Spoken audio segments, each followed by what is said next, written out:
Why? Why would we do the nasal pharyngeal at the urgent care? There are times when that we have to be more certain, because unfortunately one of the drawbacks of an antigen lateral flow testing platform, and this is a concern about Kaweah, and it is a concern about, I had spoken a couple weeks ago about the Abbott Binex now. So you got Abbott ID now. Abbott came out with another platform called Abbott Binex now. That's the one that has the card. You don't need any equipment.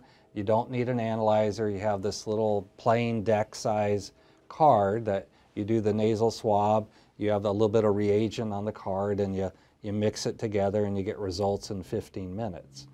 Well, the drawback on that is that it has less specificity and less accuracy. And the fear is that it will produce false negatives. False positive is certainly better. You know, you may not have it, but the test tells you you do. So quarantine yourself, protect yourself, and I realize it'd be very frustrating that you didn't have it. But if you're a false negative, then you believe you don't have it, but you could, and you could be contagious. You're just asymptomatic, but you, and the test didn't pick it up.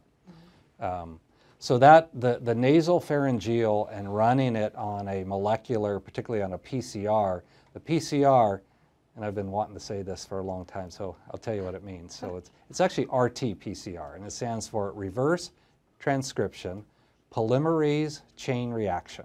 That's what PCR stands for. Write that down, Danny. Yeah, and it's actually, it just continues to test that specimen over and over and over again, trying to detect the virus. So the virus can't hide in a PCR test. And so there'll be times where we really need, you know, particularly with a patient placement, you know, or with one of our staff members.